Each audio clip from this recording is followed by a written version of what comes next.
በስመ አብ ወወልድ ወመንፈስ ቅዱስ አሐዱ አምላክ አሜን። እኔ ጨርሻለሁና አሁን አንተ ጀምር። በራሴ ጥረት በራሴ እውቀትና ብርታት ለመኖር የሄድኩበት መንገድ በሙሉ በባዶነት ተጠናቋል። በየዕለቱ ማለዳ ስነቃ ዛሬ ሌላ ሰው እሆናለሁ፣ ዛሬ አልወድቅም እያልኩ ለራሴ የምገባው ቃል ኪዳን ምሽት ሲሆን በቆሸሸ ሕሊናና በተሰበረ መንፈስ ይፈርሳል። ራሴን ለማዳን ሕይወትን እንደማስተካከልና የእግዚአብሔርን መንገድ ለመከተል ያደረኩት እልህ አስጨራሽ ትግል መጨረሻው ድካም ብቻ ሆነ። የራሴ ጥረት ከንቱ መሆኑን ለመቀበል ግን ረጅም ጊዜ ወሰደብኝ። የሰውን እርዳታ ተስፋ አድርጌ ነበር። የራሴን ጥንካሬ ተማምኜ ነበር። ነገር ግን በገዛ እግሬ መቆም አቅቶኝ መሬት ላይ ስወድቅ የራሴ መንገድ ወደ ጠባብ መንደርደሪያ እንጂ ወደ ሰፊው የሕይወት መንገድ እንደማይደርሰኝ ተረዳሁ። አሁን እዚህ ላይ ቆሜያለሁ። የኔ አቅም፣ የኔ ዕቅድ፣ የኔ ሩጫ ሁሉ ወደ ተገታበት መቋሚያ ላይ። ጌታ ሆይ እኔ በራሴ ዕቅድና በጥበቤ ሕይወቴን የመቅረጽ ጉዞዬን እዚህ ላይ ጨርሻለሁ። እውነተኛው ስቃይ የመውደቁ እውነታ ብቻ አልነበረም፣ በመውደቅና በመነሳት መካከል ያለው አሰልቺ አዙሪት እንጂ። በየቀኑ ወድቃለሁ፣ በእንባና በቁጭት እነሳለሁ፣ እንደገና በልቤ ጥንካሬ አምኜ እራመዳለሁ። ደግሞም በትንሽ ፈተና ተሰናክዬ በፊቴ እደፋለሁ። ይህ መውደቅና መነሳት ነፍሴን አደከማት። ስወድቅ የሚሰማኝ የጥፋተኝነት ስሜት፣ ስነሳ የሚገባኝ ሐሰተኛ የራስ መተማመን ሕይወቴን ምስቅልቅሉን አወጣው። እባክህን ማረኝ ብዬ የጸለይኳቸውን ጸሎቶች ቁጥር አላውቀውም። ነገር ግን ከጸሎቴ ማግስት በተመሳሳይ ጉድጓድ ውስጥ ተደፍቼ አገኘዋለሁ። ይህ አዙሪት ነፍሴን አሰቃያት። ፈውሰኝ እያልኩ እየጮህኩ መልሼ ቁስሌን በገዛ እጄ አደማዋለሁ። የመነሳቴን ያህል መውደቄ ሲደጋገም መነሳት የራሱ ትርጉም አጣ። በእያንዳንዱ ውድቀት ውስጥ የነፍሴ ቁስል እየሰፋ የጥፋተኝነት ሸክሜ እየከበደ መጣ። ከዚህ አዙሪት ማን ያወጠኛል የሚለው የነፍሴ ጩኸት በውስጤ እንደ ነጎድጓድ ይጮህ ነበር። ሕይወቴ እንደተናወጠች መርከብ ሆነች። የኃጢአት ማዕበል ከግራና ከቀኝ እየገፋ ወደ ጥልቁ ይወስደኛል። በአንድ በኩል የዚህ ዓለም ፈተና፣ በሌላ በኩል ደግሞ የራሴ ደካማ ማንነት እየተባበሩ ነፍሴን ያንገላቷታል። በኃጢአት ማዕበል ላይ መንገላታት እጅግ አሰቃቂ ነው። ማዕበሉ በሚያጋጥመኝ ጊዜ እጄን ዘርግቼ ለመዋኘት እሞክራለሁ። ነገር ግን የሞገዱ ኃይል ከእኔ አቅም በላይ ነው።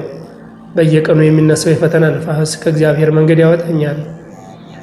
በአስተሳሰቤ በንግግሬና በድርጊቴ ሁሉ ውስጥ የኃጢአት ጠባሳ ይታያል። ከዚህ ማዕበል ለማምለጥ ያደረግኩት ጥረት ሁሉ በባህር አሸዋ ላይ የመገንባት ያህል ከንቱ ሆነ። እጆቼ ደከሙ፣ እግሮቼ መቆም አቃታቸው። በማዕበሉ መካከል ሁኜ አድነኝ ብዬ ለመጮህ እንኳ አፌ እስኪዘጋ ድረስ የኃጢአት ማዕበል አጠመቀኝ። በውጭ በኩል የተቀደሰና የተስተካከለ ሕይወት የሚኖር ሰው መስዬ እታያለሁ። በውስጤ ግን የተሰበረ የቆሸሸና በጥፋተኝነት ስሜት የተዋጠ ማንነት አለ። ራሴን በራሴ ለማንጻት ሞከርኩ። በጥሩ ሥራዎቼ፣ በሃይማኖታዊ ልምምዶቼ የውስጤን ንድፍ ልሸፍነው ጥረት አደረግኩ። ነገር ግን የቆሸሸች ሌላ የቆሸሸ ነገር ማጽዳት እንደማይቻለው ሁሉ በደካማ ማንነቴ የራሴን ነፍስ ማዳን አልቻልኩም። ማስመሰሉ አበቃ። ጭቃውን በወርቅ ለመሸፈን ያደረግኩት ሙከራ ሁሉ ከንቱ ሆነ። በውስጤ ያለው እውነታ ተጋለጠ። እኔ መንፈሳዊ ድሃ ነኝ። እኔ ሙሉ በሙሉ የተሰበርኩ ሰው ነኝ። በመጨረሻም እውነቱን ለመቀበል ተገደድኩ። እኔ ኃይል የለኝም። ከኃጢአት ለማምለጥ፣ እግዚአብሔርን ደስ የሚያሰኝ ሕይወት ለመኖር፣ ሰላምን ለማግኘት ያለኝ አቅም ዜሮ ነው። በራሴ ኃይል መጽደቅ እንደማልችል፣ በራሴ ጥረት ቅዱስ መሆን እንደማልችል ተረዳሁ። የነፍሴ ጥማት በምንም አይነት የሰው ልጅ ጥረት ሊረካ አይችልም። የእኔ የጽድቅ ሥራ እንደ መረገጫ ጨርቅ መሆኑን፣ ጥንካሬ ያልኩት ነገር ሁሉ የሰም ቤተ መንግሥት መሆኑን ተገነዘብኩ። አዎ እኔ ሙሉ በሙሉ ተሸንፌያለሁ። በራሴ ላይ ያለ ተስፋ በሙሉ ተሟጦ አልቋል። ከእንግዲህ በራሴ አቅም አልመካምና አቅም እንደሌለኝ በፊቱ መሰክራለሁ። በዓለም ውስጥ ሰላምን ፍለጋ ብዙ ዞር ያለሁ። በደስታ፣ በስኬት፣ በሰው ፍቅርና በቁሳቁስ ውስጥ የነፍሴን ረሃብ ለማስታገስ ሞከርኩ። ነገር ግን ያገኘሁት ሰላም ሁሉ ጊዜያዊና ሐሰተኛ ነበር። እውነተኛ ሰላም ከዓለም አይገኝም። የዓለም ደስታ አልቆ ምሽት ሲሆን ያ ደስ የማይል የባዶነት ስሜት መልሶ ይመጣል። በበረሃ ውስጥ ውሃ እንደመፈለግ ያለ ከንቱ ጉዞ ነበር። በኃጢአት ደስታ ውስጥ ጥቂት አፍታዎችን አሳልፌ ይሆናል። ነገር ግን የዛ ደስታ ዋጋ ከባድ የነፍስ ቃይና የህሊና ወቀሳ ነበር። ሰላም አጣሁ፣ እረፍት ራቀኝ።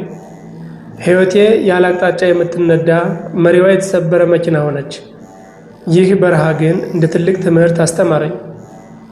ከፈጣሪ እርቅ ውጭ፣ ከእግዚአብሔር ጸጋ ውጭ ለሰው ልጅ ነፍስ እውነተኛ እረፍትና ሰላም የለም። መንገዱ ረጅም ነበር፣ ጉዞው ደግሞ እጅግ አድካሚ።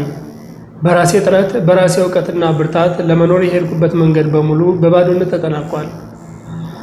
በየዕለቱ ማለዳ ስነቃ ዛሬ ሌላ ሰው እሆናለሁ፣ ዛሬ አልወድቅም እያልኩ ለራሴ የምገባው ቃል ኪዳን ምሽት ሲሆን በቆሸሸ ሕሊናና በተሰበረ መንፈስ ይፈርሳል። ራሴን ለማዳን ሕይወቴን ለማስተካከልና የእግዚአብሔርን መንገድ ለመከተል ያደረግኩት እልህ አስጨራሽ ትግል መጨረሻው ድካም ብቻ ሆነ። የራሴ ጥረት ከንቱ መሆኑን ለመቀበል ግን ረጅም ጊዜ ወሰደብኝ። የሰውን እርዳታ ተስፋ አድርጌ ነበር፣ የራሴን ጥንካሬ ተማምኜ ነበር። ነገር ግን በገዛ እግሬ መቆም አቅቶኝ መሬት ላይ ስወድቅ የራሴ መንገድ ወደ ጠባብ መንደርደሪያ እንጂ ወደ ሰፊው የሕይወት መንገድ እንደማይደርሰኝ ተረዳሁ። መንገድ አለች ለሰው ቅን የምትመስል፣ ፍጻሜዋ ግን የሞት መንገድ ነው ተብሎ በመጽሐፈ ምሳሌ እንደተጠቀሰ አሁን እዚህ ቆሜያለሁ። የኔ አቅም፣ የኔ ዕቅድ፣ የኔ ሩጫ ሁሉ ወደ ተገታበት ማቆሚያ ላይ። እውነተኛው ስቃይ የመውደቁ እውነታ ብቻ አልነበረም፣ በመውደቅና በመነሳት መካከል ያለው አሰልቺ አዙሪት እንጂ። በየቀኑ ወድቃለሁ፣ በእንባና በቁጭት እነሳለሁ። እንደገና በልቤ ጥንካሬ አምኜ እራመዳለሁ። ደግሞም በትንሽ ፈተና ተሰናክዬ በፊቴ እደፋለሁ። ይህ መውደቅና መነሳት ነፍሴን አደከማት።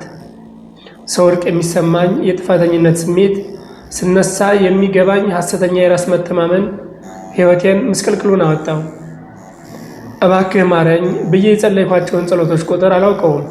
ነገር ግን ከጸሎቴ ማግስት በተመሳሳይ ጉድጓድ ውስጥ ተደፍቻ አገኘዋለሁ። ፈውሰኝ እያልኩ እየጮህ መልሼ ቁስሌን በገዛ እጄ አደመዋለሁ። የመነሳቴን ያህል መውደቄ ሲደጋገም መነሳት የራሱ ትርጉም አጣ። ቅዱስ ጳውሎስ የነፍሴን እውነተኛ ትግል እንዲህ ሲል ገልጾታል። ማድረግ የምፈልገውን መልካሙን ነገር አላደርግም፣ ነገር ግን ማድረግ የማልፈልገውን ክፉን ነገር አደርጋለሁ። እኔ ምንኛ ምስኪን ሰው ነኝ! ከዚህ ለሞት ከተሰጠ ከዚህ አካል ማን ያድነኛል? ሕይወቴ እንደተናወጠች መርከብ ሆነች። የኃጢአት ማዕበል ከግራና ከቀኝ እየገፋ ወደ ጥልቁ ይወስደኛል። በአንድ በኩል የዚህ ዓለም ፈተና፣ በሌላ በኩል ደግሞ የራሴ ደካማ ማንነት እየተባበሩ ነፍሴን ያንገላቷታል። በኃጢአት ማዕበል ላይ መንገላታት እጅግ አሰቃቂ ነው። ማዕበሉ በሚያጋጥመኝ ጊዜ እጄን ዘርግቼ ለመዋኘት ሞክራለሁ። ነገር ግን የሞገዱ ኃይል ከኔ አቅም በላይ ነው። ደቀ መዛሙርቱ በገሊላ ባህር ላይ በማዕበል በተናወጡ ጊዜ እንደጮሁት ሁሉ እኔም ከጥልቁ ውስጥ ሆኜ ጮኻለሁ። ወደ እርሱም ቀርበው ጌታ ሆይ አድነን፣ ጠፋን እያሉ እንደጠሩት በማዕበሉ መካከል ሁኜ አድነኝ ብዬ ለመጮህ እንኳን አፌን እስኪዘጋ ድረስ የኃጢአት ማዕበል አጠመቀኝ። የእኔ ዋናተኛነት አላዳነኝም። የእኔ ጥረት ማዕበሉን ጸጥ ሊያደርገው አልቻለም። በጣም የሚያመው እውነታ በእግዚአብሔርና በሰው ፊት የምለብሰው የጽድቅ ጭብጥ ነበር። በውጭ በኩል የተቀደሰና የተስተካከለ ሕይወት የሚኖር ሰው መስዬ እታያለሁ። በውስጥ ግን የተሰበረ የቆሸሸና በጥፋተኝነት ስሜት የተዋጠ ማንነት አለ። የሰዎችን አድናቆት ለማግኘት የለበስኩት ማስመሰል የነፍሴን ባዶነት ሊሞላው አልቻለም። ራሴን በራሴ ለማንጻት ሞከርኩ። በጥሩ ስራዎቼ፣ በሃይማኖታዊ ልምዶቼ የውስጤን እድፍ ልሸፍነው ጥረት አደረግኩ። ነገር ግን ነቢዩ ኢሳይያስ እንዳለው ሁላችንም እንደ እርኩስ ሰው ሆነናል፣ ጽድቃችንም ሁሉ እንደ መረገጫ ጨርቅ ሆኗል ብሎ እንደተናገረው የኔም እንደዚሁ ነው። በቆሸሸች ሌላ የቆሸሸች ነገር ማጽዳት እንደማይቻለው ሁሉ በደካማ ማንነቴ የራሴን ነፍስ ማዳን አልቻልኩም። ጭቃውን በወርቅ ለመሸፈን ያደረግኩት ሙከራ ሁሉ ከንቱ ሆነ። በመጨረሻ እውነቱን ለመቀበል ተገደድኩ። እኔ ኃይል የለኝም። ከኃጢአት ለማምለጥ፣ እግዚአብሔርን ደስ የሚያሰኝ ሕይወትን ለመኖር፣ ሰላምን ለማግኘት ያለኝ አቅም ዜሮ ነው።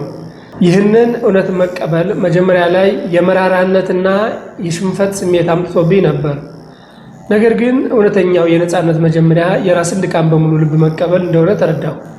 ታላቁ መንፈሳዊ አባት ቅዱስ እንጦንስ እንዲህ ይላል፣ ሰው የራሱን ውድቀትና ድካም አምኖ በፊቱ ሲደፋ የእግዚአብሔር ኃይል መስራት ይጀምራል።